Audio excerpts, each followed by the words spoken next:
The downfall of Washington Mutual, America's largest bank failure. In September 2008, a financial institution that had survived the Great Depression, 2 world wars, and countless recessions vanished in a single night. This is the dark story of Washington Mutual, America's largest bank failure. At first, it was a dream of community banking, a Seattle savings and loan that promised home ownership to ordinary families. For decades, WaMu stood as a symbol of accessible banking, with friendly tellers and loan officers who knew your name. But this bank was never just a neighborhood institution. Within its branches gathered forces that would reshape American finance, first through steady growth and prudent lending, then through reckless expansion and toxic loans. At first, conservative mortgages and careful risk management. Then the bank passed a new leadership, and WaMu became not only a lender but a factory for financial products that would poison the global economy. In the same buildings where families once secured modest home loans, traders now packaged subprime mortgages. Court cases multiplied and financial catastrophe brewed. How did one trusted bank transform from a community pillar into ground zero of the housing crisis? And what truth is still hidden behind a collapse that triggered worldwide panic? If you enjoy deep investigations into financial disasters and the institutions that failed, please subscribe, and tell me in the comments which company collapsed to explore next. Your support makes these detailed stories possible. Part 1. The institution that had everything except caution. The building rose from the Seattle streets like something built to last forever. Marble columns, brass fixtures, vault doors thick enough to survive anything short of nuclear war. This was Washington Mutual, founded in 1889 as Washington National Building Loan and Investment Association. 119 years of history, $307 billion in assets, 2,200 branches stretching from coast to coast. This was WaMu, but before it became the largest bank failure in American history, before house subprime mortgages and credit default swaps, before the federal seizure and congressional hearings, it was one community's answer to a question families had asked for generations. How do you buy your way into home ownership when the banks say no? This is the story of that institution. And the story begins, as so many American financial stories do, with hope, genuine community service, and the strange way success can open nearly every door and still lead straight to catastrophe. Let us begin with the founders. In 1889, Seattle was a young city rebuilding after the Great Fire had destroyed much of downtown. Working families needed capital to build homes, but traditional banks served only the wealthy. A group of local businessmen, led by Mayor Robert Moran, created a solution, a mutual savings bank owned by its depositors, not distant shareholders. They called it Washington National Building Loan, an investment association, later shortened to Washington Mutual. The concept was revolutionary for its time. Depositors were members, sharing in profits through dividends. Loan decisions were made locally by people who understood the community. Interest rates were fair. The mission was clear: help ordinary families build wealth through home ownership. Money allowed the bank to grow steadily through the early decades. Money funded expansion into new neighborhoods. Money survived the 1893 financial panic, when many competitors failed. Money even weathered the Great Depression, though barely. Yet money could not protect the institution from the one thing that would eventually destroy it: the temptation to abandon the principles that had made it successful. The problem was simple, and for the bank, almost impossible to resist. Washington Mutual was conservative money, built slowly through careful lending and modest profits. This was not investment banking money, not Wall Street money, not the kind of wealth generated quickly through complex financial instruments that few people understood. The aggressive lenders were growing faster, taking market share, generating returns that made WaMu's steady approach look almost quaint. By the 1990s, the financial world was changing. Deregulation opened new possibilities. Technology enabled new products. Competition intensified. WaMu faced a choice: maintain a traditional approach in risk relevance, or chase growth and risk losing its identity. The bank chose growth.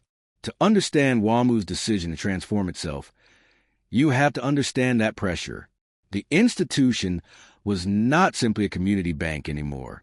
It was becoming a statement, an argument made in branch expansion and loan volume. We can compete with anyone. We can grow as fast as anyone. We will not be left behind. The decision to pursue aggressive expansion was made in the mid-1990s under new leadership. Kerry Killinger became CEO in 1990 at age 41, one of the youngest bank chiefs in the country. He was ambitious, confident, and convinced that WaMu could become a national powerhouse. His strategy was clear: acquire smaller banks, expand into new markets, increase loan volume, and boost shareholder returns. The acquisitions began.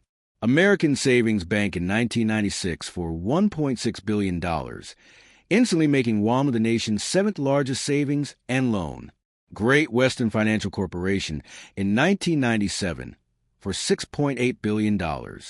H.F. Amundsen in 1998 for $10 billion, making WaMu the largest savings and loan in America. The growth was spectacular. Between 1990 and 2006, WaMu grew from $10 billion in assets to over $300 billion, becoming the sixth largest bank in the United States. Killinger's vision seemed to be working. Stock prices climbed. Profits increased. Wall Street analysts praised the strategy. Inside WaMu headquarters, executives celebrated quarterly earnings that exceeded expectations. The board rewarded Killinger with compensation packages worth tens of millions of dollars. But the growth came with a cost that few people outside the bank fully understood. To fuel the expansion, WaMu needed to originate more loans, lots more loans. Traditional underwriting standards, the careful evaluation of borrowers' ability to repay, slowed the process down. So those standards began to erode. Part 2, building a machine engineering disaster. The work of transformation took years. Between 1996 and 2006, WaMu rebuilt itself from the ground up.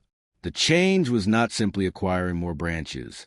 It was importing an entirely different philosophy of banking, piece by piece, decision by decision, replacing prudence with volume.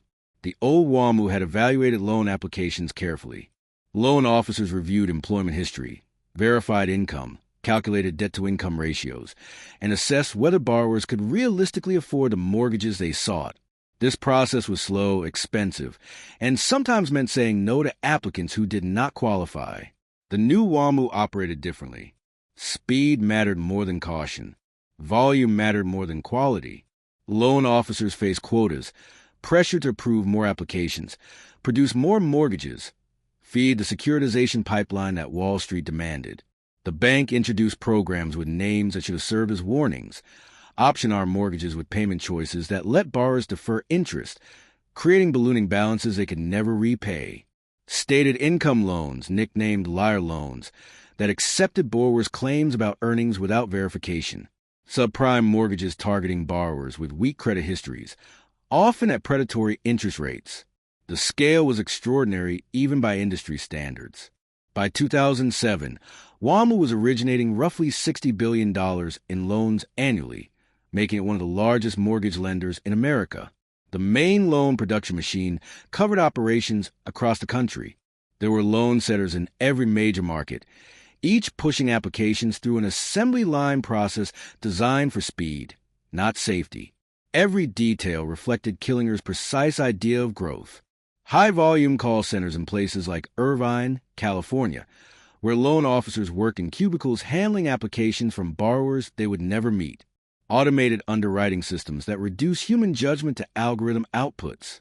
Compensation structures that rewarded loan officers based on volume, not loan quality, creating perverse incentives to approve marginal or even fraudulent applications.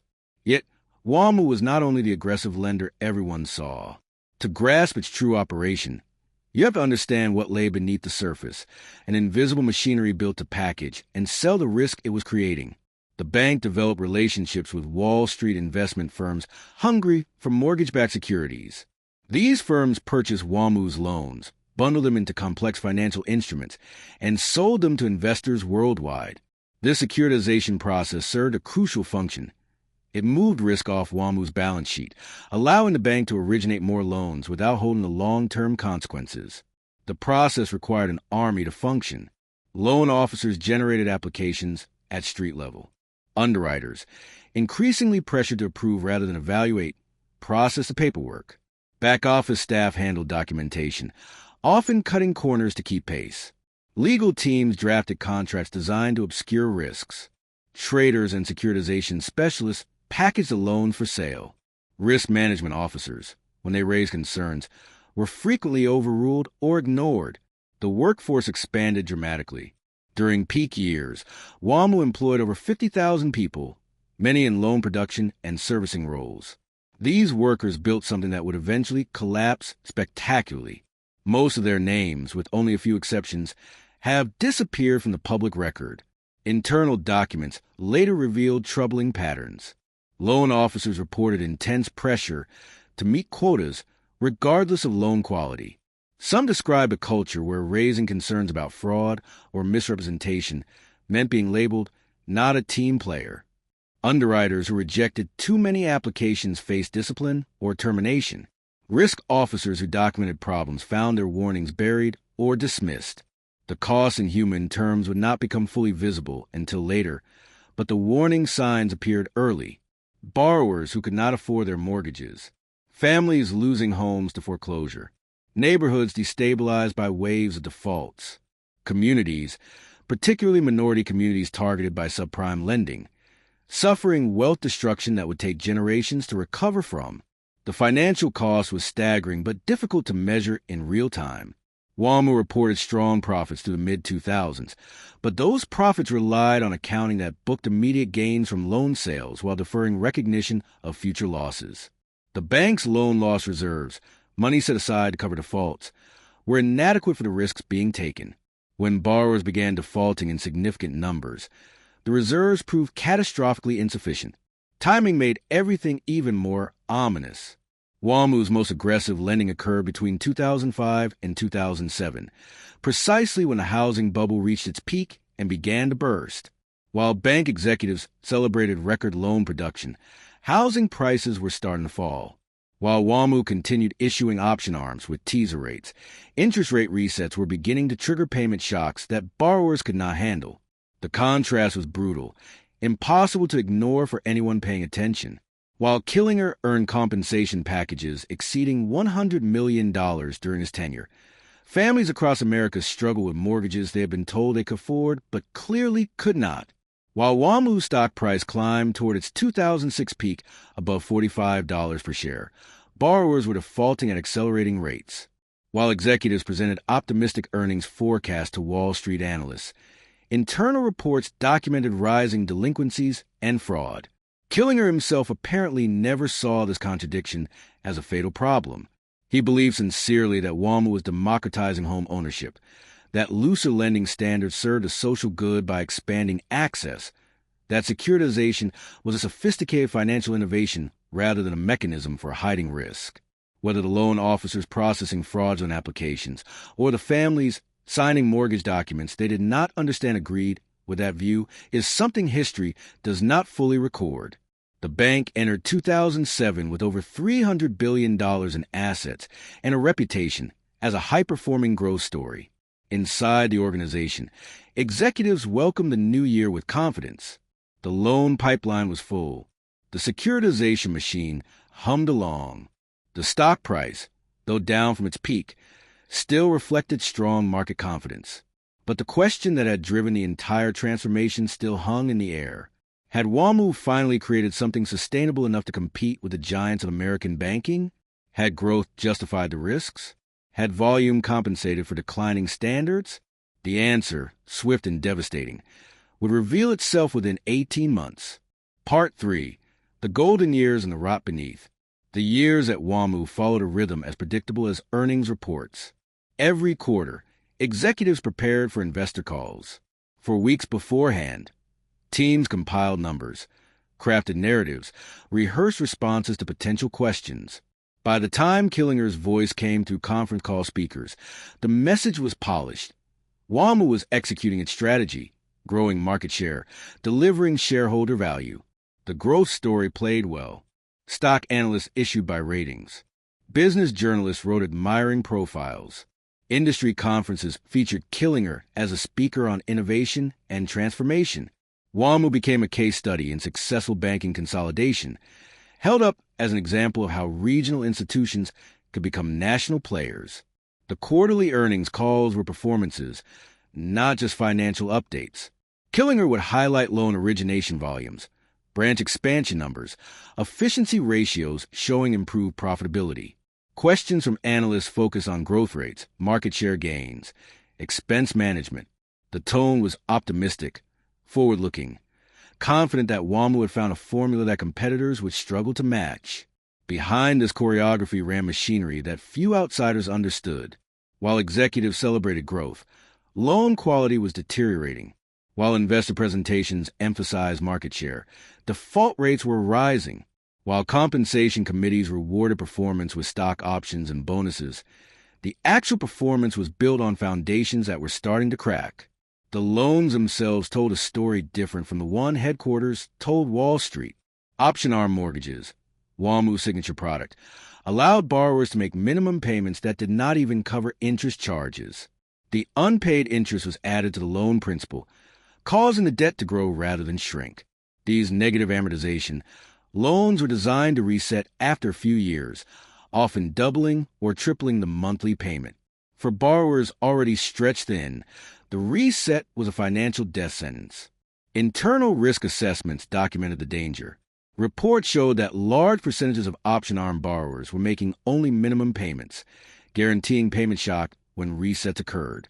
Projections indicated that when housing prices stopped rising, borrowers would be unable to refinance and would face foreclosure in massive numbers. Risk officers circulated memos warning that the bank's exposure to payment defaults was far larger than reserves could handle. These warnings were systematically ignored or downplayed. Executives argued that housing prices would continue rising, allowing troubled borrowers to refinance. They pointed to historical data showing low default rates, ignoring that the data came from periods of rising home values. They insisted that diversification across geographic markets reduced risk, failing to account for the possibility of a nationwide housing decline.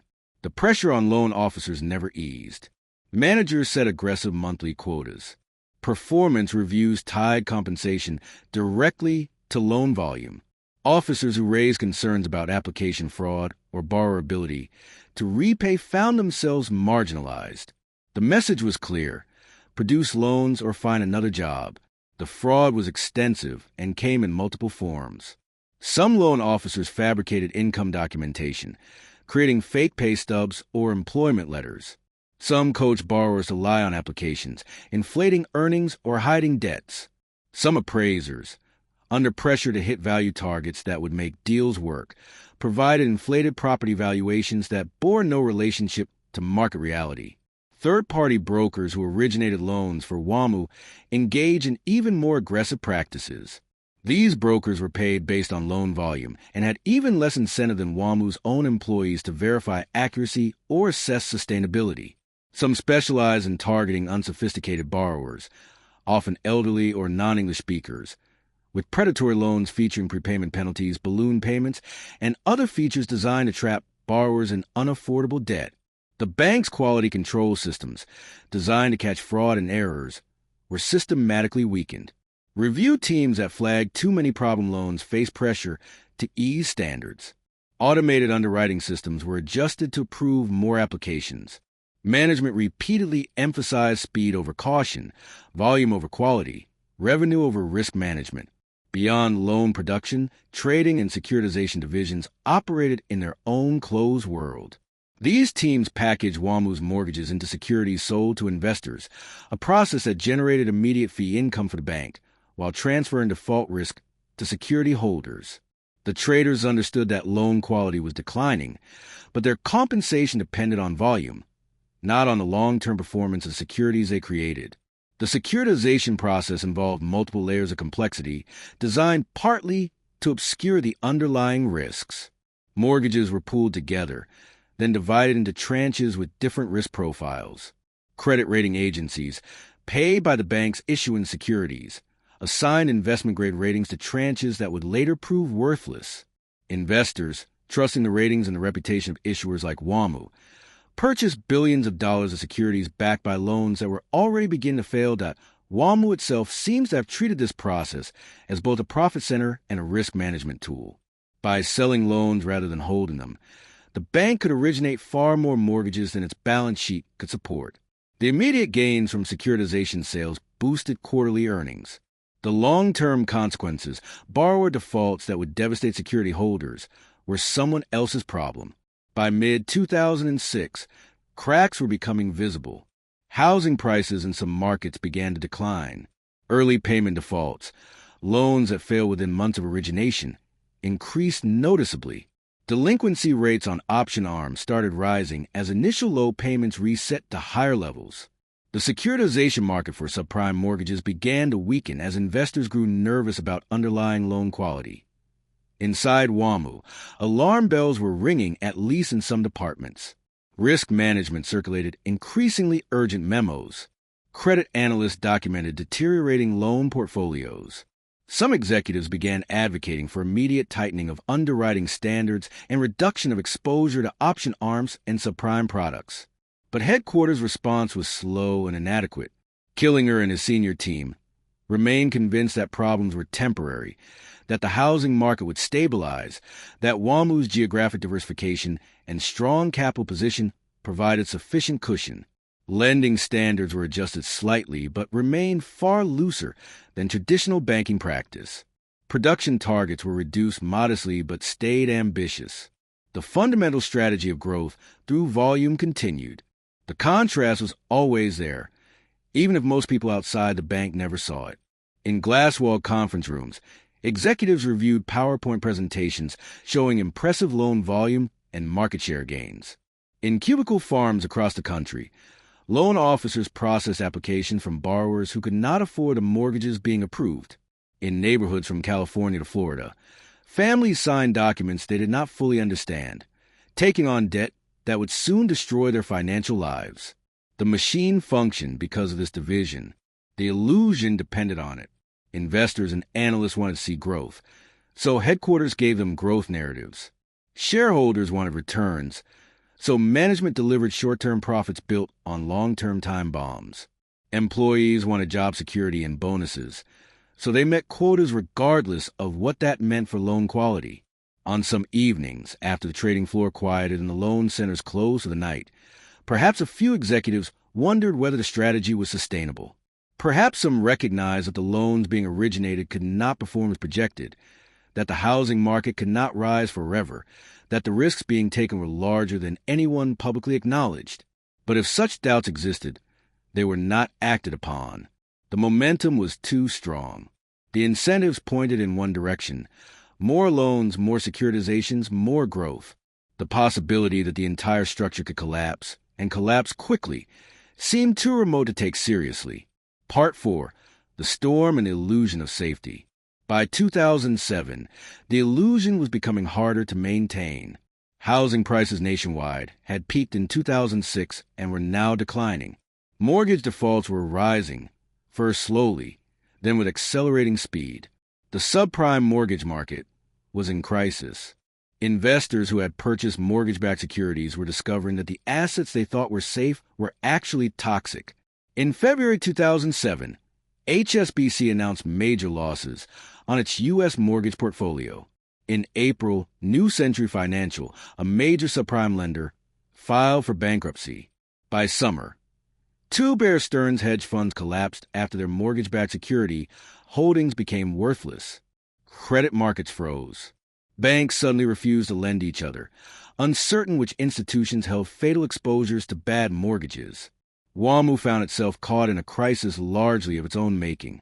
The bank had originated billions of dollars in subprime and option arm mortgages during the housing bubble. Many of those loans were now defaulting.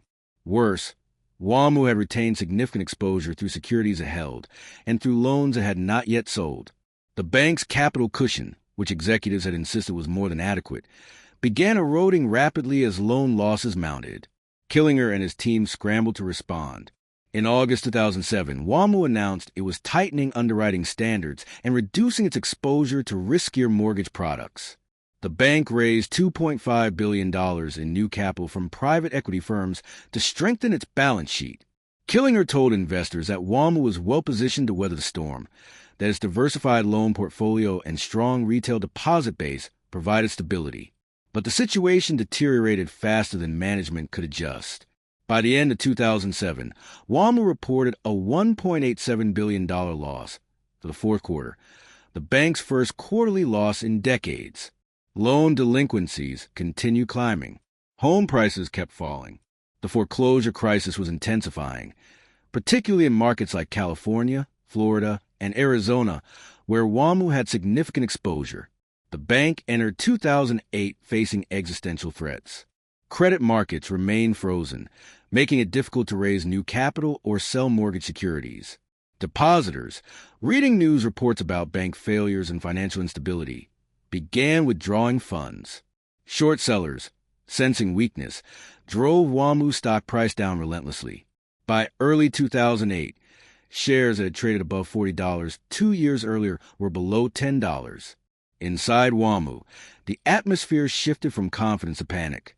Executives worked frantically to shore up capital, negotiate asset sales, and restore investor confidence. Loan officers, once pressured to prove everything, now struggled to originate any new mortgages as underwriting standards finally tightened. Back-office staff dealt with exploding volumes of delinquencies and foreclosure proceedings. In March 2008, Bear Stearns collapsed and was sold to J.P. Morgan Chase in a government-brokered deal. The failure sent shockwaves through financial markets and raised serious questions about which institutions might be next. WaMu's name appeared frequently in media speculation about vulnerable banks. In April, WaMu announced another massive capital raise, selling $7 billion in stock and convertible bonds to shore up its balance sheet. The offering diluted existing shareholders significantly, but was presented as necessary to ensure survival. Killinger assured investors that the bank had addressed its capital needs and could now focus on returning to profitability. The assurances rang hollow. By summer 2008, WaMu's loan portfolio was hemorrhaging losses. The bank reported a $3.3 billion loss for the second quarter, driven by loan loss provisions that still understated the true damage. Delinquencies on option-arm mortgages exceeded 20%, far worse than even pessimistic projections. Home prices showed no signs of stabilizing. Federal regulators, particularly the Office of Thrift Supervision, OTS, that supervised WaMu, were growing increasingly alarmed. OTS examiners documented severe weaknesses in risk management, internal controls, and loan quality. The agency pressed WaMu to raise more capital, improve oversight, and accelerate the resolution of problem assets. The board of directors, finally recognizing the severity of the crisis, forced Killinger out in September 2008. He was replaced by Alan Fishman, a banking veteran recruited from Sovereign Bank. Fishman's mandate was clear: stabilize the situation, restore confidence, and save the institution. Fishman lasted 17 days. Part 5. The seizure no one expected. The end came with stunning speed. On the evening of September 25, 2008, federal regulators made a decision that would send shockwaves through global financial markets. The Office of Thrift Supervision seized Washington Mutual, declaring it insolvent and placing it into receivership of the Federal Deposit Insurance Corporation, FDIC. The seizure was the largest bank failure in American history. WaMu's $307 billion in assets dwarfed previous records. More than 2,200 branches closed briefly, then reopened under new ownership. Approximately 43,000 employees suddenly worked for a different institution. Shareholders and bondholders, holding billions of dollars in WaMu securities, saw their investments become worthless overnight. The mechanics of the seizure were executed with precision. On that Thursday evening, OTS officials entered WaMu headquarters in Seattle and informed executives that the government was taking control. Simultaneously, FDIC representatives arrived at WaMu branches nationwide, posting notices that the bank was now in federal receivership. By midnight, the transformation was complete. Within hours, the FDIC announced that J.P. Morgan Chase had purchased WaMu's banking operations for $1.9 billion. The sale had been negotiated in secret over preceding days as regulators, convinced that WaMu could not survive, sought a buyer who could assume the bank's operations and liabilities. J.P. Morgan acquired WaMu's branches, its loan portfolios, and its deposit base. What J.P. Morgan did not acquire were WaMu shareholders and bondholders, who were left with nothing. The decision to seize WaMu rather than arrange a bailout or merger that would have preserved some shareholder value was controversial from the start. WaMu's board and executives argued that the bank, while troubled, still had adequate liquidity and could have survived with government support similar to what other banks received. They claimed the seizure was premature and unnecessary, motivated partly by the FDIC's desire to avoid paying deposit insurance claims by arranging a quick sale to J.P. Morgan. Critics saw something very different. A bank that had engaged in reckless lending for years, ignored warning signs, mismanaged risk, and created billions of dollars in losses that depositors and taxpayers should not have to cover. The seizure, in this view, was not only appropriate but overdue, a necessary action to protect the financial system from an institution that had become too dangerous to continue operating. Federal officials defended the decision forcefully. FDIC Chairman Sheila Bair stated that WaMu faced an unstoppable bank run, with depositors withdrawing $16.7 billion in deposits over 10 days in September. The bank's liquidity was evaporating. Without immediate intervention, WaMu would have collapsed within days in a disorderly failure that could have triggered panic across the banking system. Treasury Secretary Henry Paulson, in the midst of negotiating the $700 billion Troubled Asset Relief Program, TARP, with Congress, saw the WaMu seizure as proof that regulators were taking decisive action to contain the crisis. The fact that J.P. Morgan stepped in to purchase the bank, preventing any taxpayer cost, was held up as an example of how bank failures should be handled. For WaMu's employees, the seizure was devastating. Many learned about it through news reports rather than internal communications. Thousands would eventually lose their jobs as J.P. Morgan consolidated operations and eliminated redundancies. Employees who had invested in WaMu stock through retirement plans or stock purchase programs saw their savings wiped out. For shareholders, the loss was total. Stock that had traded at $45 per share in 2006 became worthless. Institutional investors, including major pension funds and mutual funds, lost billions of dollars. Individual investors, many of them WaMu employees or retirees who had trusted the bank's assurances, lost life savings. For bondholders, the situation was equally dire. WaMu had issued billions of dollars in bonds, including subordinated debt that investors had purchased based on ratings and the bank's apparent strength. In the receivership, those bonds were deemed worthless, triggering massive losses across the financial system. The legal battles began immediately. Shareholder groups filed lawsuits alleging that the seizure was illegal, that WaMu had been solvent at the time, and that regulators had conspired with J.P. Morgan to steal the bank. Bondholders sued, arguing they should have been compensated in the J.P. Morgan sale. Former executives, including Killinger, faced lawsuits from investors claiming fraud and mismanagement. The bankruptcy proceedings for WaMu's holding company, as opposed to the bank itself, which had been sold to J.P. Morgan, became extraordinarily complex and contentious. Multiple parties claimed rights to remaining assets: shareholders, bondholders, the FDIC, J.P. Morgan, and others. The case dragged through courts for years, generating enormous legal fees, but little recovery from most claimants. Attempts to hold individuals accountable faced significant obstacles. While many observers believed that WaMu executives had engaged in reckless and possibly fraudulent conduct, proving criminal wrongdoing was difficult.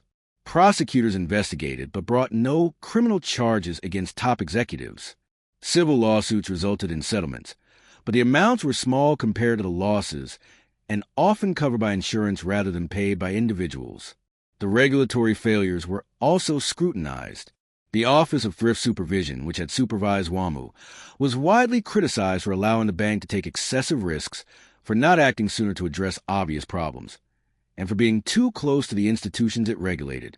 The OTS would eventually be abolished in the aftermath of the financial crisis, its functions absorbed by other regulators. Part 6. The Reckoning and the Questions Left Behind. The seizure of WaMu did not end the story. It raised questions that would echo through congressional hearings, court cases, academic studies, and public debate for years. How had such a large, established institution failed so completely? Who was responsible? What lessons should be learned? And were those lessons being learned, or were the same patterns being repeated? Congress moved quickly to investigate. In 2010, the Senate Permanent Subcommittee on Investigations, led by Senator Carl Levin, released a comprehensive report titled Wall Street and the Financial Crisis: Anatomy of a Financial Collapse. The report devoted substantial attention to WaMu, documenting in devastating detail how the bank had abandoned sound lending practices, embraced high-risk mortgages, and ignored or suppressed internal warnings about the dangers. The Senate report presented evidence that WaMu's leadership had knowingly pursued a high-risk strategy, that loan officers had been pressured to approve fraudulent applications, that appraisers had been coerced into inflating property values, and that risk management had been systematically undermined. Internal emails showed executives dismissing concerns about loan quality and foreclosure rates. Performance evaluations rewarded volume while penalizing caution. Killinger and other executives were called to testify. Their testimony did little to satisfy critics. Killinger maintained that WaMu had been well managed, that the bank had been caught in an unprecedented crisis no one could have predicted, and that the seizure had been unjustified. He acknowledged that some mistakes had been made, but characterized them as minor errors in judgment rather than fundamental failures of governance and ethics. Senators pressed him on specific decisions. Why had WaMu continued aggressive subprime lending even as default rates climbed? Why had internal risk assessments been ignored? Why had executives received massive compensation while the bank was making loans that were clearly unsustainable? Killinger's answers, often legalistic and defensive, left many observers unsatisfied. The human cost of WaMu's collapse extended far beyond its shareholders and employees. The bank's reckless lending had helped inflate the housing bubble and precipitate the crash. Millions of families who received mortgages from WaMu and other banks pursuing similar strategies lost their homes to foreclosure. Neighborhoods, particularly in minority communities that had been targeted with subprime loans, suffered devastating wealth destruction. Studies documented that the foreclosure crisis had generational impacts. Children who experienced foreclosure showed worse educational outcomes. Families lost not just homes, but accumulated equity that might have funded college or retirement. Communities saw property values collapse, tax bases erode, and services decline. The social fabric was torn in ways that would take decades to repair. The economic cost was staggering. The seizure of WaMu was one event in a financial crisis that ultimately cost the U.S. economy trillions of dollars in lost output, destroyed wealth, and government intervention. The bank's failure contributed to the panic that froze credit markets, deepened the recession, and threw millions of Americans out of work. The regulatory response to the crisis included the Dodd-Frank Wall Street Reform and Consumer Protection Act of 2010, the most significant financial regulation since the Great Depression. The law created new oversight mechanisms, imposed stricter capital requirements on banks, established a Consumer Financial Protection Bureau to protect borrowers, and gave regulators new tools to manage failing institutions. But enforcement of the new rules proved uneven. Banks fought aggressively to weaken provisions they disliked. Regulators, still influenced by financial industry pressure, often applied rules less strictly than reformers had hoped. And some fundamental problems, including institutions that remained too big to fail and the political influence of the financial sector, persisted largely unchanged. Individual accountability remained elusive. Despite widespread public anger and clear evidence of misconduct, few executives faced serious consequences. Killinger and other top WaMu officials were sued by the FDIC, but settled the case for amounts that barely dented their accumulated wealth. No one went to prison. No one was barred from the industry. The message seemed clear. You could destroy a major institution, wipe out shareholder value, contribute to a global crisis, and still walk away wealthy and free. This lack of accountability fed public cynicism about the financial system and about institutions more broadly. If those at the top faced no real consequences for catastrophic failures, why should anyone believe the system was fair? Why should anyone trust that future crises would be prevented? The anger that emerged from the financial crisis would fuel political movements on both left and right, movements that shared a common conviction that elites operated by different rules and that the system was rigged. Part 7. The pattern repeats. The most troubling question was whether anything had fundamentally changed. In the years after WaMu's collapse, the banking system did become somewhat safer. Capital requirements increased. Stress testing became routine. Supervision intensified. But the core dynamics that had destroyed WaMu, aggressive risk-taking incentivized by short-term compensation, regulatory capture, and the gap between those who made decisions and those who bore the consequences, remained largely intact. By the mid-2010s, signs of renewed risk-taking emerged. Banks developed new complex products. Lending standards for some loan types began loosening again. Regulators, responding to industry complaints, eased some post-crisis restrictions.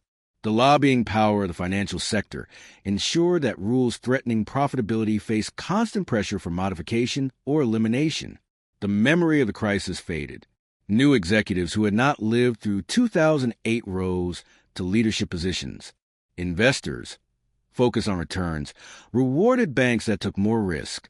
The competitive pressure that had driven WaMu's disastrous strategy reasserted itself. The question was not whether banks would take excessive risks again, but when and how the next crisis would unfold. Technology introduced new complications. Fintech companies, often less regulated than traditional banks, offered loans through automated processes with limited human oversight. Cryptocurrency and blockchain created entirely new financial instruments with risks that regulators barely understood.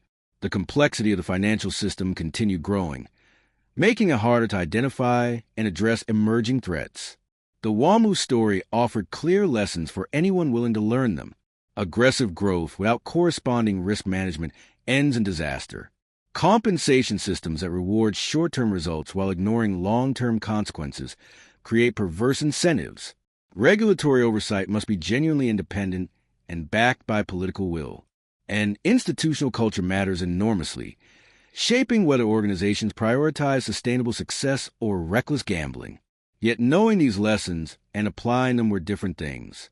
The financial sector had powerful incentives to resist changes that would reduce profitability. Politicians dependent on campaign contributions from banks were reluctant to impose truly strict rules. Regulators often came from and returned to the industry they supervised, creating conflict of interest that were difficult to overcome. The public, distracted by other concerns or simply resigned to the system's flaws, provided insufficient pressure for meaningful reform. Part 8. The employees who built and lost. Behind every financial statistic about WaMu's collapse stood real people whose lives were upended. The 43,000 employees who worked for the bank on the day of the seizure faced immediate uncertainty. Would they have jobs tomorrow? Would their retirement savings, often heavily invested in WaMu stock, survive? What did they tell their families? The employees' experiences varied widely depending on their roles and locations. Some, particularly those in branches that J.P. Morgan wanted to keep, transitioned relatively smoothly to the new owner. They experienced disruption, uncertainty, and the stress of learning new systems and procedures, but they remained employed. Others were not so fortunate. J.P. Morgan had its own branch network, its own operational systems, its own corporate culture. Redundancies were inevitable. Within months of the acquisition, thousands of WaMu employees received layoff notices. Headquarters staff in Seattle faced particularly steep cuts as J.P. Morgan consolidated administrative functions. Support departments, IT teams, and back-office operations saw entire divisions eliminated. The human cost extended beyond lost jobs. Many employees had believed in WaMu's mission, at least the original mission of helping families achieve home ownership. They had worked hard, often for modest pay, thinking they were part of something worthwhile. The revelation that their institution had been recklessly endangering customers and the financial system was demoralizing and deeply disillusioning. Some employees had raised concerns about what they witnessed. Loan officers who questioned fraudulent applications, underwriters who flagged suspicious income documentation, risk managers who warned about mounting dangers. These individuals had often been ignored, marginalized, or pushed out. When WaMu collapsed, they experienced vindication mixed with bitterness. They had been right, but being right had not mattered. The frontline workers who dealt directly with customers faced especially difficult situations. Tellers and branch managers found themselves explaining to angry depositors why their bank had failed, why accounts were suddenly with J.P. Morgan, why the institution they had trusted was gone. Many of these employees had no involvement in the lending practices that destroyed WaMu, but they bore the brunt of customer anger and fear. For some employees, the losses were devastating. Those who had invested retirement savings in WaMu stock, encouraged by company programs that matched contributions with stock rather than cash, saw decades of savings evaporate. Workers approaching retirement suddenly faced the prospect of working years longer or retiring into poverty. Younger employees lost down payment savings for homes or college funds for children. The class divide within the failed institution became starkly visible. Killinger, despite losing his job and facing public criticism, retained the vast majority of the wealth he had accumulated during his tenure. His total compensation during the years leading up to the collapse exceeded $100 million. Even after settlements with regulators and shareholders, his net worth remained in the tens of millions of dollars. He faced no criminal charges, no professional sanctions that would prevent him from working in finance again, no personal accountability proportional to the damage. Other top executives enjoyed similar soft landings. Their employment contracts included generous severance packages. Their accumulated stock sales, executed in the years before the collapse, had already converted much of their equity into cash. The golden parachutes they received, though controversial, cushioned their falls. Within a few years, several had moved into new executive positions elsewhere, their WaMu failures apparently not disqualifying them from leadership roles. The contrast with ordinary employees was stark and impossible to ignore. A loan officer who had worked at WaMu for 20 years, who had processed applications as instructed by superiors, who had met quotas because that was a job, faced unemployment with minimal severance and a devastated retirement account. A branch manager who had opened accounts and cross-sold products, following corporate strategy developed at headquarters, lost her job and her financial security, while the executives who created that strategy remained wealthy. This pattern echoed beyond WaMu to the broader financial crisis. Across the industry, those at the top who had made the decisions that led to disaster generally emerged financially intact, while those lower down the hierarchy and the customers and communities they served bore the primary costs. The system protected its elites while exposing everyone else to the consequences of elite failures. Part 9. The borrowers and communities left behind. If WaMu's employees suffered, the borrowers who received its mortgages faced even worse devastation. By 2010, hundreds of thousands of WaMu-originated loans were in foreclosure. Families lost homes, equity, credit ratings, and often their financial futures. The damage rippled through entire communities, concentrating especially in neighborhoods where predatory lending had been most aggressive. The borrower stories followed similar patterns. A family, often first-time homebuyers or immigrants seeking the American dream, approached WaMu for a mortgage. A loan officer, friendly and encouraging, ran the numbers and declared they qualified. The mortgage terms seemed manageable initially, low monthly payments that fit the family's budget. What the loan officer often did not adequately explain, or what borrowers did not fully understand, were the features that would later trigger disaster. Option R mortgages with minimum payments that did not cover interest, guaranteeing that the loan balance would grow rather than shrink. Adjustable rates that would reset after a few years, doubling or tripling the monthly payment. Prepayment penalties that trap borrowers in unaffordable mortgages. Terms buried in dense legal documents that borrowers, often unsophisticated in financial matters and sometimes not native English speakers, did not comprehend. For a few years, while housing prices rose, the system worked, or seemed to. Borrowers who encountered payment difficulties could refinance, extracting equity from appreciated home values to pay off the old mortgage and start fresh. The rising market masked the unsustainability of the underlying loans. When housing prices stopped rising and began falling in 2006 and 2007, the refinancing escape hatch closed. Borrowers whose mortgages reset to higher payments had no way to refinance because their homes were now worth less than their loan balances. They were underwater, trapped in mortgages they could not afford and could not escape. The foreclosure process was brutal. Families who had made every payment they could, who had sacrificed to keep their homes, received notices that they were in default. They tried to negotiate with lenders, often unsuccessfully.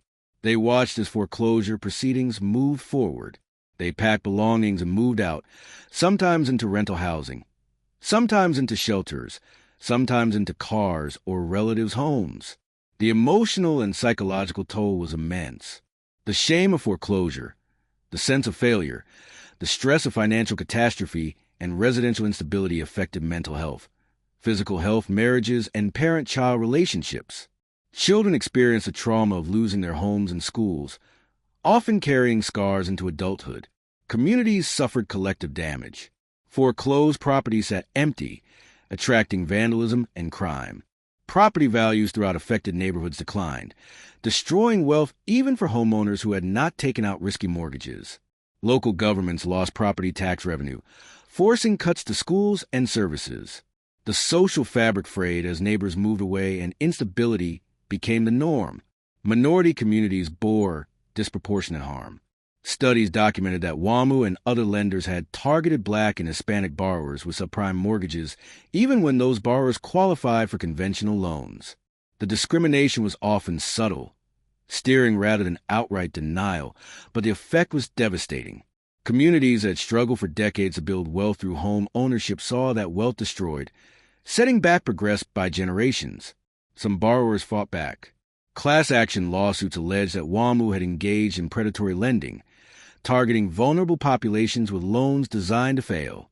The cases presented evidence of systematic discrimination, fraud in the origination process, and violations of consumer protection laws. Settlements were reached, but the compensation was modest compared to losses, and most borrowers received little or nothing. Government programs to assist troubled borrowers, including the Home Affordable Modification Program HAMP, helped some families but failed to stem the foreclosure crisis. The programs were underfunded, poorly administered, and often ineffective. Many eligible borrowers never received assistance. Those who did often found the modifications inadequate or temporary, delaying foreclosure rather than preventing it. The anger among affected borrowers and communities fueled political movements. The Occupy Wall Street protests that emerged in 2011 drew energy partly from foreclosure victims and their allies who believed the financial system had destroyed ordinary lives while protecting bankers. The protest slogan, "We are the 99%, captured the sense that a small elite had profited from practices that devastated everyone else. Part 10. The regulatory failure and captured oversight. The collapse of WaMu raised uncomfortable questions about the regulators who were supposed to prevent exactly this kind of catastrophe. The Office of Thrift Supervision, which supervised WaMu, had clear authority to constrain the bank's risk-taking. OTS examiners documented problems in reports dating back years before the failure. Yet effective action to stop the reckless lending came too late, or not at all. The regulatory failure reflected deeper problems in how financial oversight operated. The OTS was funded by fees paid by the institutions it regulated, creating an incentive to keep those institutions happy. Thrifts could choose their federal regulator, leading to a race to the bottom, where institutions selected the most lenient supervisor. The OTS competed with other regulators for clients, and being seen as tough and demanding meant losing institutions to more accommodating agencies. The individuals who staffed the OTS often came from the industry they regulated and planned to return to it after government service. This revolving door created conflict of interest and cultural alignment between regulators and banks. Examiners who had worked at major lenders, and who hoped to work at them again, were reluctant to take actions that would anger potential future employers. Political pressure further constrained regulation. Members of Congress, receiving campaign contributions from banks and lobbied by industry trade groups, sent clear signals that aggressive regulation was unwelcome. Regulators who pushed too hard faced hostile congressional hearings, budget threats, and public criticism. The message was unmistakable: cooperate with industry or face consequences. The intellectual climate within regulatory agencies also mattered. Many regulators sincerely believed that markets self-corrected, that sophisticated banks understood and managed their own risks better than government overseers could, and that regulatory intervention often did more harm than good. This market fundamentalism, dominant in policy circles for decades, discouraged the kind of skeptical, aggressive oversight that might have prevented the crisis. OTS examiners who raised alarms about WaMu's practices sometimes found their concerns dismissed or buried. Reports documenting problems were filed, reviewed, and often set aside without meaningful follow-up. When examiners recommended enforcement actions, higher-ups frequently declined to pursue them. The culture discouraged making waves, rewarded going along, and punished those who pushed too hard for accountability. The evidence of regulatory capture was extensive and damning. Internal OTS documents showed examiners identifying severe weaknesses in WaMu's risk management as early as 2004 and 2005. The reports described inadequate loan loss reserves, poor underwriting standards, and dangerous concentrations in risky mortgage products. Yet formal enforcement actions were not taken. WaMu was allowed to continue its aggressive strategy without serious regulatory constraint. When the crisis finally forced action, the OTS moved to seize WaMu, but critics argue the agency was trying to cover its own failures by acting decisively at the last possible moment. The decision to seize rather than facilitate a merger that would preserve shareholder value raised questions about whether the OTS was motivated by genuine concern for financial stability or by a desire to avoid responsibility for having allowed the situation to deteriorate so badly. In the aftermath, the OTS itself became a casualty. The Dodd-Frank Act abolished the agency, distributing its functions to other regulators. The elimination was widely seen as acknowledgement that the OTS had failed fundamentally in its mission. But simply eliminating one failed agency did not address the structural incentives and political dynamics that had enabled the failure. Other regulators, including the Federal Reserve and state banking authorities, also bore responsibility. The Fed had authority over bank holding companies and could have used that authority to constrain risky lending across the industry. State regulators could have enforced consumer protection laws against predatory lending. Neither did enough, partly due to similar capture dynamics, partly due to genuine disagreements about whether intervention was appropriate. The rating agencies, Moody's, Standard & Poor's, and Fitch, failed catastrophically in their role as independent assessors of risk. These agencies assigned investment-grade ratings to mortgage-backed securities that were actually toxic, giving investors false confidence that the securities were safe. The agencies were paid by the banks issuing the securities, creating obvious conflicts of interest. Analysts who assigned tough ratings risked losing business to competitors willing to be more accommodating. Internal documents from rating agencies revealed that analysts understood the securities were far riskier than the rating suggested. Emails joked about the poor quality of the underlying mortgages. Models were adjusted to produce the ratings that issuers wanted. Warnings from within the agencies about methodological problems were ignored. The agencies prioritized market share and revenue over accuracy and integrity. The accounting firms that audited banks and certified their financial statements also failed to catch or flag the mounting risks. Firms like Ernst & Young, which audited WaMu, signed off on financial statements that later proved to have dramatically understated risks and overstated asset values. Whether this reflected incompetence, insufficient skepticism, or conflict of interest created by lucrative consulting fees remained debated. But the outcome was clear. Auditors did not provide the independent verification that markets and regulators depended upon. Part 11. The Persistence of Risk and Lessons Unlearned. More than a decade after WaMu's collapse, the financial system remained vulnerable to many of the same dynamics that had caused the crisis. Banks were better capitalized and somewhat more cautious, but the fundamental incentives rewarding short-term risk-taking persisted. Compensation structures still tied executive pay to quarterly results rather than long-term sustainability.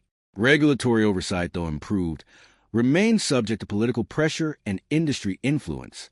The too-big-to-fail problem had actually worsened. The crisis led to consolidation, with stronger banks like J.P. Morgan acquiring failing institutions like WaMu. The result was banks that were larger and more systemically important than before.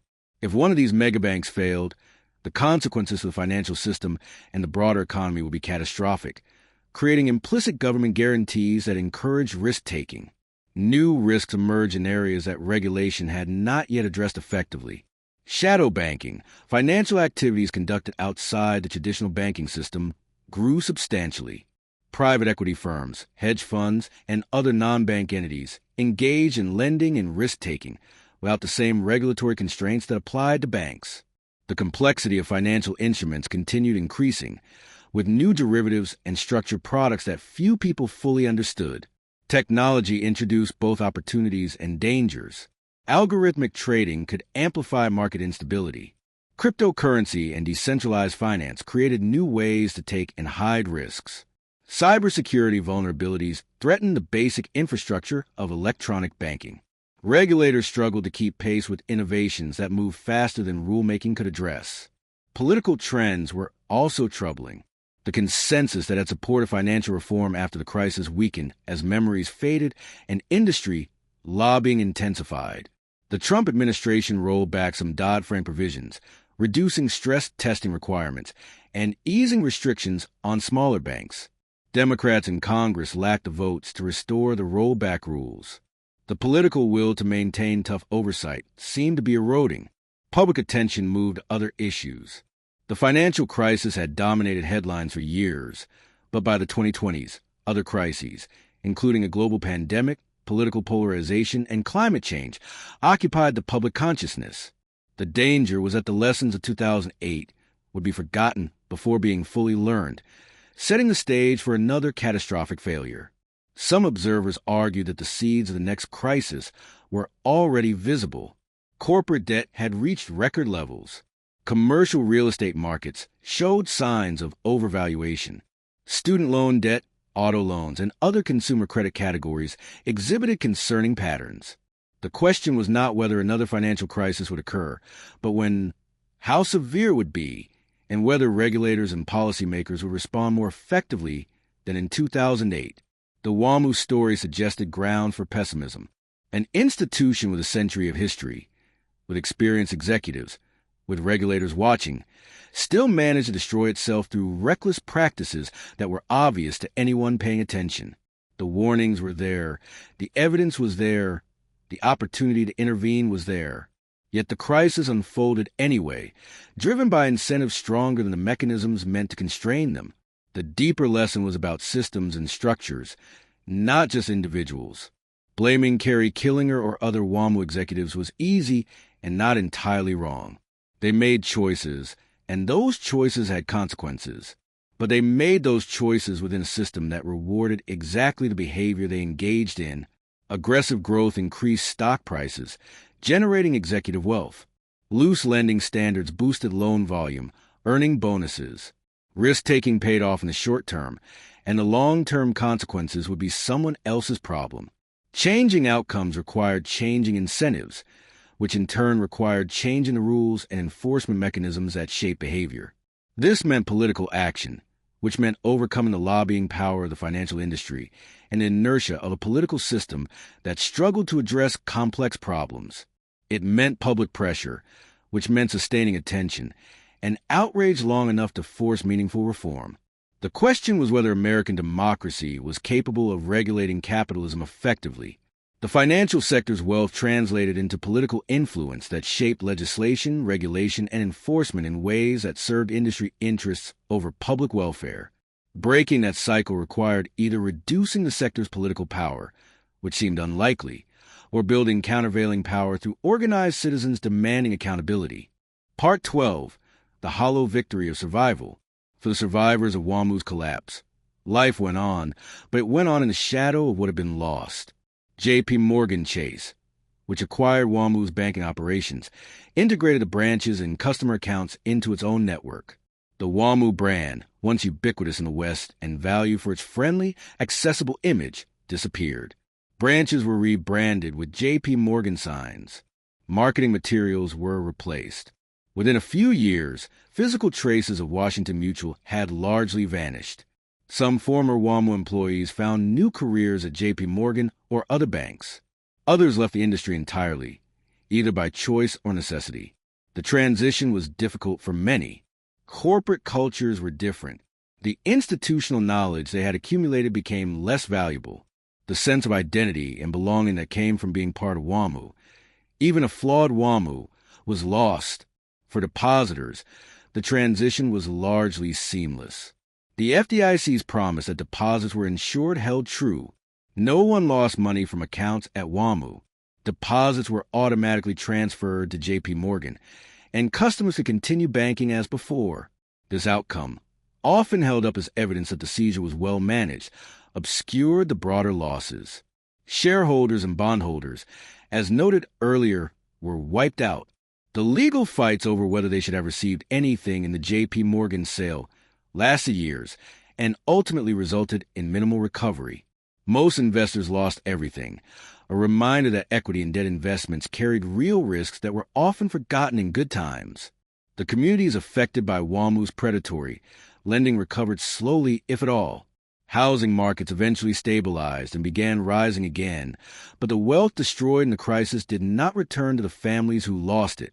New owners bought foreclosed properties, often at deep discounts, building wealth for themselves on the wreckage of others' dreams. Some neighborhoods gentrified, with wealthier buyers replacing the working class and minority families who had been foreclosed upon. The demographic and cultural character of these communities changed fundamentally. What had been affordable neighborhoods became expensive, displacing not just the families who lost homes, but also renters and small businesses that could no longer afford the higher costs. Other neighborhoods did not recover. Blocks pockmarked were vacant. Deteriorating properties became permanent blight zones. Crime increased. Investment fled. Schools struggled as enrollment declined and funding shrank. These communities, often predominantly Black or Hispanic, bore scars that would last generations. The emotional and psychological toll was harder to measure, but no less real. Families who experienced foreclosure carried trauma, shame, and distrust of financial institutions. Children who grew up through the crisis internalized lessons about economic insecurity and the unreliability of systems that were supposed to be stable. The social contract, the implicit promise that working hard and playing by the rules would lead to security and opportunity, felt broken. For the banking industry, the lesson seemed to be that size and importance provided protection. WaMu failed and disappeared, but J.P. Morgan, which was already large and systemically important, became even larger by acquiring the failed bank. Other megabanks that survived the crisis, some with government bailouts, emerged stronger and more dominant. The message appeared to be that getting big enough meant you would not be allowed to fail completely, a moral hazard that encouraged risk-taking. The reforms imposed after the crisis, while real, were often narrow and technical. Capital requirements increased. Stress testing became routine. Some risky activities were constrained. But the fundamental business model of banking, taking deposits and making loans while managing risk, did not change. Neither did the basic incentive structures that encourage executives to prioritize short-term performance over long-term stability. Part 13, Memory, Responsibility, and What Remains. The question of how to remember WaMu's collapse was contested and unresolved. For some, particularly those in the financial industry, WaMu was a cautionary tale about the dangers of losing discipline, growing too fast, and misjudging risk. The lesson was to be more careful, more conservative, better at risk management. This narrative treated the failure as an anomaly, a deviation from generally sound practices. For others, particularly critics of the financial system, WaMu was a perfect example of capitalism's inherent tendency toward recklessness and crisis. The bank's collapse revealed structural problems, perverse incentives, regulatory capture, and a gap between those who profited from risk-taking and those who suffered the consequences. This narrative treated the failure as predictable and typical, a feature rather than a bug. Both perspectives contained truth, but neither captured the full complexity. WaMu's story was about individual choices made by executives like Killinger, choices that proved disastrous. It was also about systemic dynamics, incentive structures, and regulatory frameworks that encouraged those choices. It was about American capitalism's amazing capacity to create wealth and opportunity, and its equally remarkable capacity to destroy, both through instability and excess. Honest memory required holding these tensions together, acknowledging that individuals bore responsibility, without ignoring the systems that shaped their behavior, recognizing that markets produce innovation and growth without denying that markets also produce crises and inequality, accepting that regulation was necessary without pretending that regulation was sufficient or that regulators were free from industry influence. The historical record preserves certain facts, dates, dollar amounts, legal proceedings, but facts alone were not understanding. Understanding required context, interpretation, and a willingness to ask uncomfortable questions about how systems actually work versus how they were supposed to work. The employees who worked at WaMu, from executives to loan officers to branch tellers, deserve to be part of that history, not as villains or victims, but as people working within a system, making choices constrained by the options available to them, sometimes complicit in harmful practices, and sometimes powerless to change them. Their experiences, when recovered and preserved, offered insights that aggregate data could not.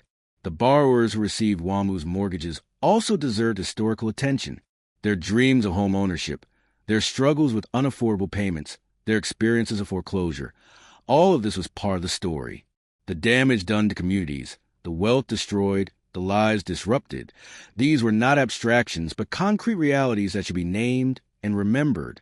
The regulatory failures warranted scrutiny that was searching and unsentimental. The OTS and other agencies had responsibilities they did not fulfill. The reasons for that failure, from funding structures to revolving doors to political pressure to ideological capture, needed to be understood if future failures were to be prevented. The structural conditions that enabled WaMu's rise and fall also demanded attention. The deregulation of the 1980s and 1990s that allowed banks to take more risks. The securitization markets that let banks originate mortgages without holding long-term risk. The compensation systems that rewarded executives for short-term results. The rating agencies that failed to assess risk accurately. The political influence of the financial sector that shaped regulation in industry-friendly ways. All of these were part of the story, and all of them persisted in various forms. Part 14, the questions we choose to ask. The questions we asked about WaMu shaped what we learned from its failure. If we asked only who was responsible, we might identify individuals but miss systemic causes. If we asked only what regulations failed, we might propose technical fixes but ignore deeper problems of incentives and power. If we asked only, how do we prevent this specific failure, we might address narrow risks while missing broader patterns. Better questions might include, what values should guide financial institutions? What is the purpose of banking in a democratic society? How should gains and losses from risk-taking be distributed? What role should government play in constraining private economic activity? How can we ensure that those who make decisions bear appropriate consequences when those decisions prove destructive? These questions did not have simple answers, but wrestling with them was necessary for genuine understanding. They forced attention to trade-offs between competing goods, innovation versus stability, growth versus sustainability, individual freedom versus collective welfare, efficiency versus equity. The WaMu story illustrated these trade-offs concretely.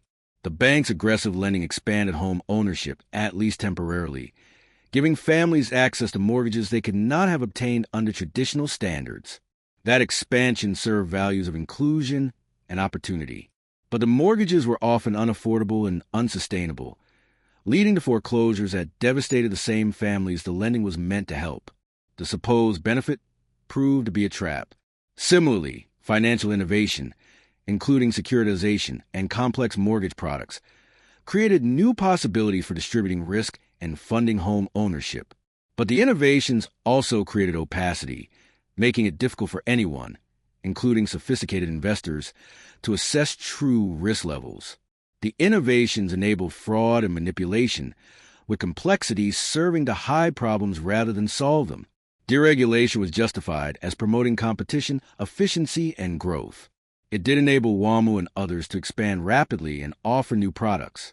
But it also removed constraints that had served protective functions, allowing banks to take risks that proved catastrophic. The benefits of deregulation, real in some areas, came with costs that were not fully acknowledged until disaster struck.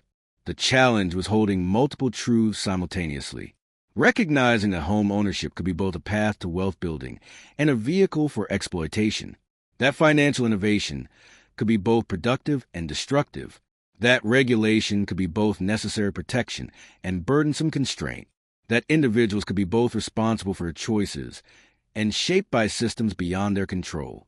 American political culture, with its tendency toward partisan simplification and its discomfort with ambiguity, struggled with this kind of complexity. Liberals wanted to blame deregulation and corporate greed. Conservatives wanted to blame government interference and individual irresponsibility. Both narratives captured pieces of truth, but neither captured enough. A fuller accounting required acknowledging failures across the spectrum. Corporate executives who pursued reckless strategies. Regulators who failed to constrain those strategies. Politicians who dismantled protective rules and then failed to respond adequately when crisis hit. Borrowers who, in some cases, misrepresented their finances or took on debt they knew they could not afford. Investors who chased returns without adequate due diligence. Rating agencies that prioritized revenue over accuracy. Journalists who celebrated financial innovation without investigating its risks. The web of responsibility was wide and tangled. No single actor caused a crisis. Many actors contributed, in ways ranging from decisive to marginal, from malicious to negligent to simply mistaken. Accountability meant tracing those threads carefully, assigning responsibility proportionally, and recognizing that the most powerful actors, those with the most information and the most control, bore the heaviest responsibility even if others contributed. Part 15. What we owe the future. The final question was what those living in the wake of WaMu's collapse owed to future generations. The bank's failure was history, fixed and unchangeable. But the lessons from that history, the reforms enacted or not enacted, the vigilance maintained or allowed to lapse, all of that would shape whether similar failures occurred again. The most basic obligation was to remember accurately, not to sanitize the story or simplify it into convenient narratives, but to preserve the messy, complicated truth. Institutional archives, documentary records, oral histories from participants at all levels, academic studies that probe causes and consequences, all of these were necessary for genuine historical memory. Educational institutions bore responsibility for teaching the history. Business schools trained future bankers and executives. They could either teach the WaMu story as a case study in what to avoid, emphasizing ethics and risk management, or they could largely ignore it, focusing on technical skills and profit maximization. Economics departments could incorporate financial crises into their theories, or continue teaching models that assume markets were inherently stable. The choice would influence what the next generation of financial professionals believed about their responsibilities. Regulators needed to maintain institutional memory of what went wrong and why. As personnel turned over and new crises demanded attention, the specific lessons of WaMu and the broader financial crisis risked being forgotten. Agencies needed systems to preserve and transmit knowledge, to ensure that new examiners understood past failures and the importance of skeptical, aggressive oversight. The public bore responsibility too.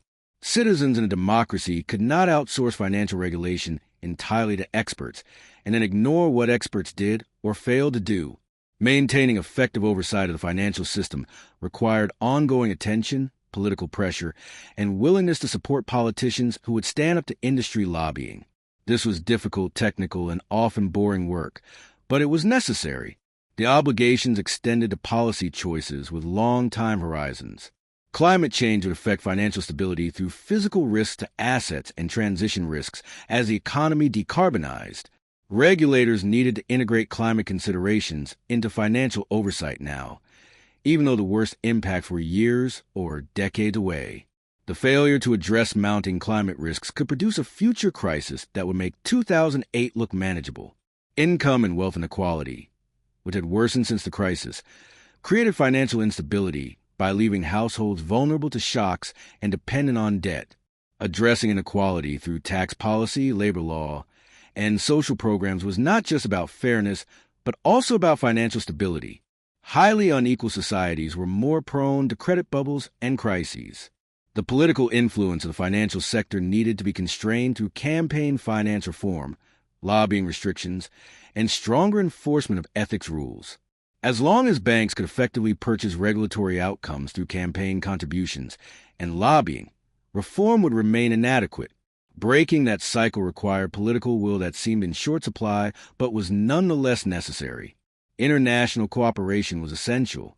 Finance was global. A crisis anywhere could spread everywhere, as 2008 had demonstrated.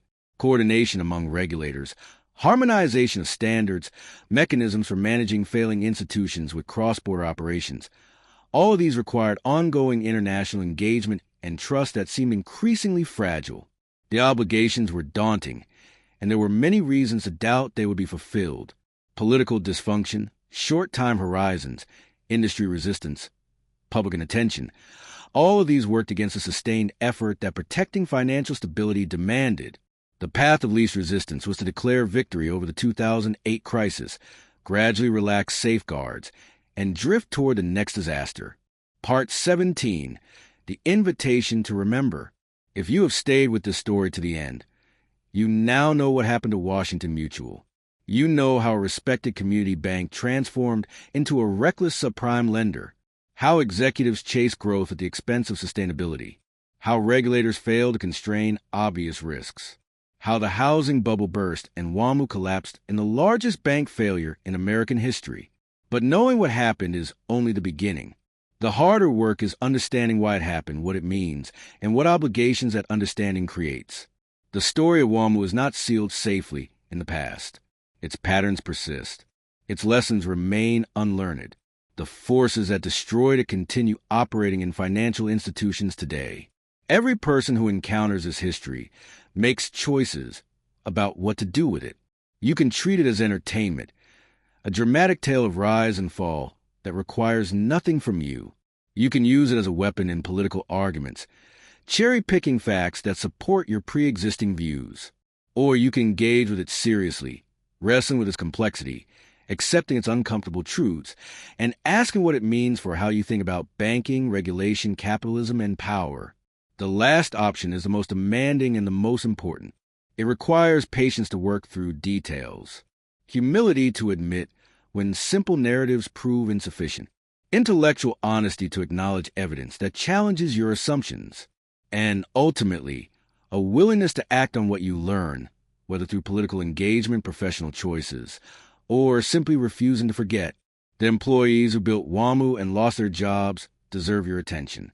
The borrowers who lost their homes deserve your attention. The communities that suffered lasting damage deserve your attention.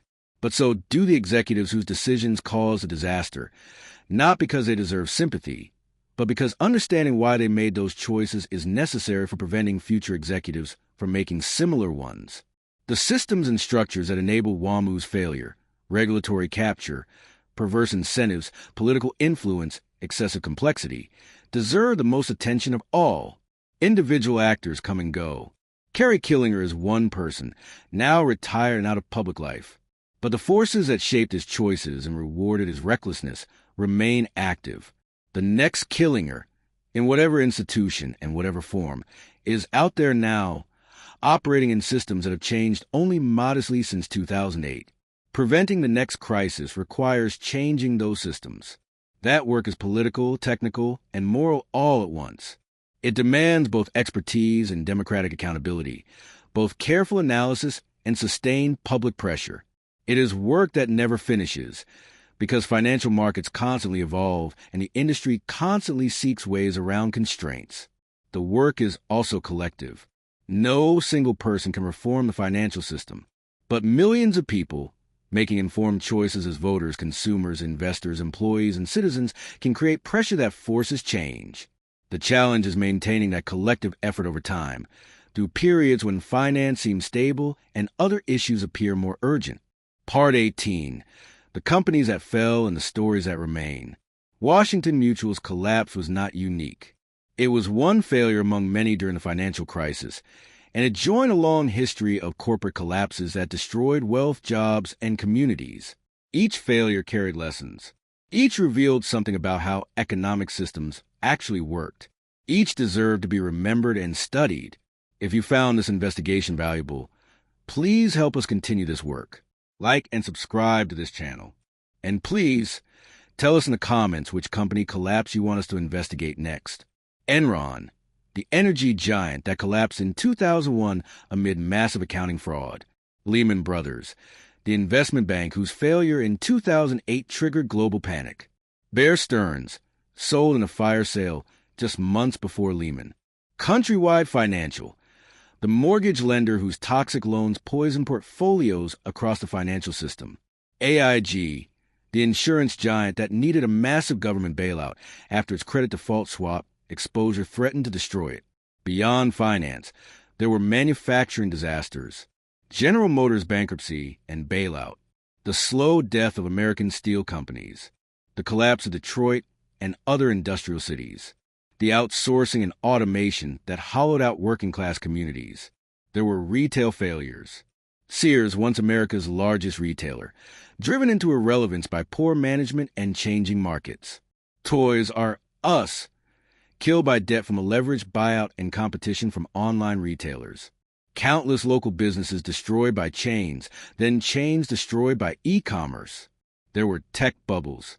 The dot-com crash of 2000 that wiped out paper fortunes and legitimate companies alike. The cryptocurrency crashes that followed similar patterns of speculation, hype, and inevitable collapse. Each of these stories involved real people, real communities, real consequences that persisted long after headlines moved on. Each story offered lessons about risk, regulation, corporate governance, labor relations, market dynamics, and the distribution of gains and losses in American capitalism. We want to tell these stories. We want to investigate how these companies rose, why they fell, and what their failures teach us about the systems we live in. But we need your help to prioritize which stories to research next. Leave a comment telling us which company collapse or financial disaster you want us to investigate. Was it a company where you worked? A business that shaped your community? An event that affected your family? A failure whose lessons you think have been forgotten or ignored? The work of remembering is collective. No single channel, no single researcher, no single institution can preserve all the stories that deserve preservation. But together, by sharing knowledge and maintaining attention, we can resist the forgetting that allows the same patterns to repeat. The financial industry has enormous resources for shaping narratives. Public relations firms craft carefully managed stories. Lobbying operations influence how failures are discussed in policy circles. Campaign contributions ensure friendly treatment from politicians. Legal threats discourage critical journalism.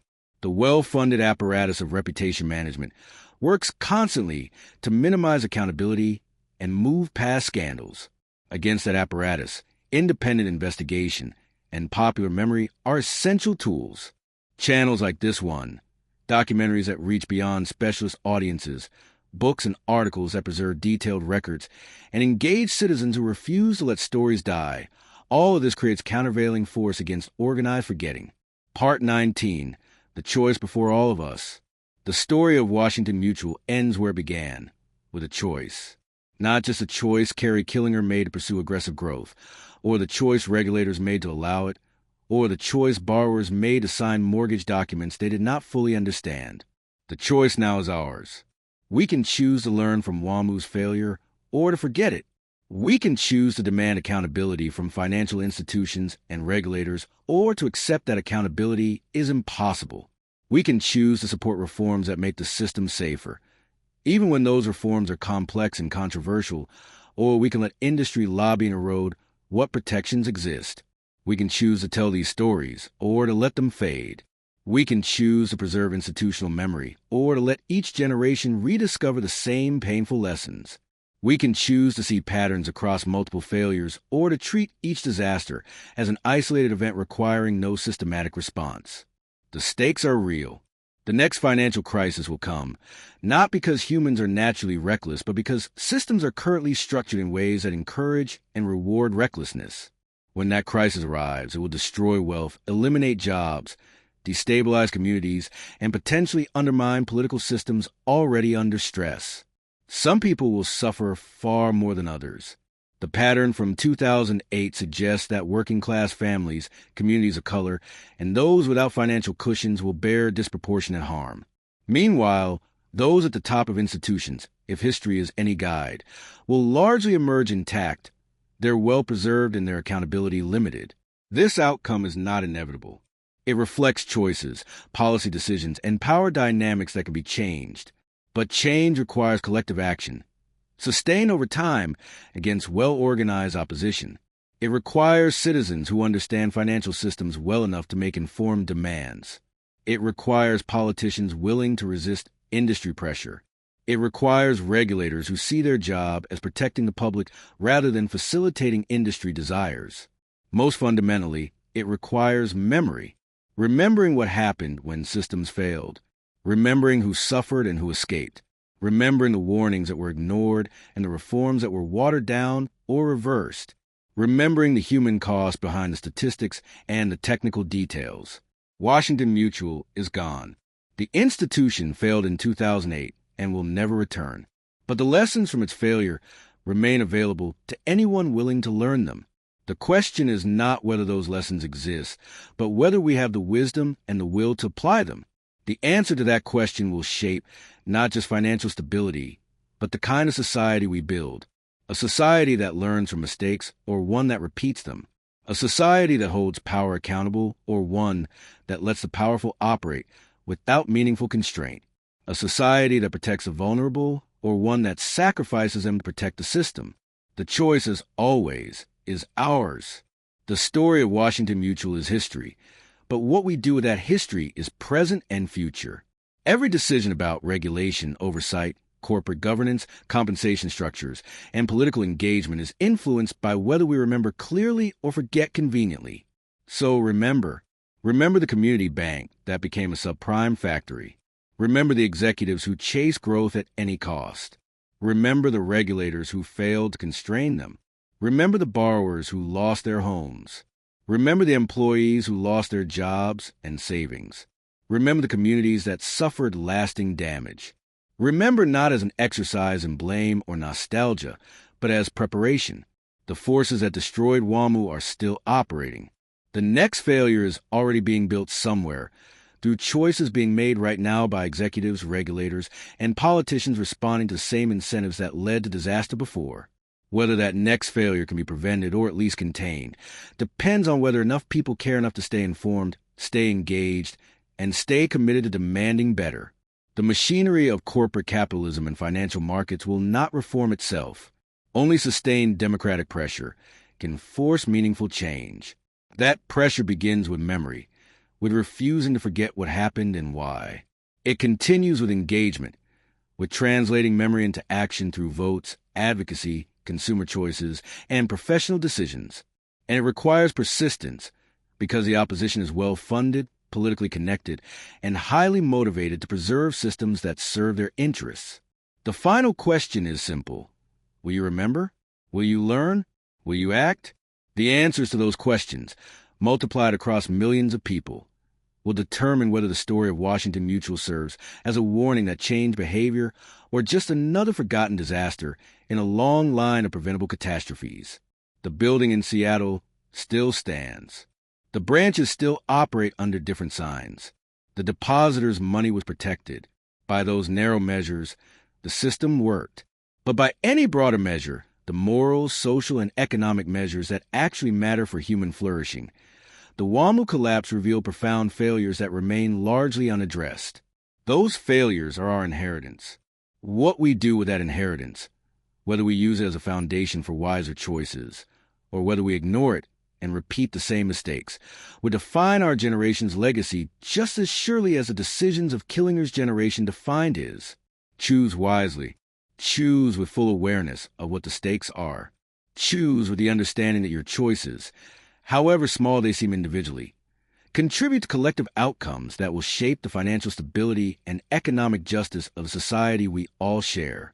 Remember Washington Mutual. Learn from its failures. And use those lessons to build something better. Not perfect, because perfection is impossible, but better, safer, more accountable, more just. That is the work ahead. That is the obligation history has placed on all of us. That is the choice before us now. Please, help us continue investigating corporate failures and financial disasters by liking, subscribing, and telling us in the comments which company collapse you want us to examine next. Your support makes this work possible. Your engagement ensures these stories are told and these lessons are preserved. Thank you for watching. Remember WaMu, and let's make sure the next generation learns from what we failed to prevent.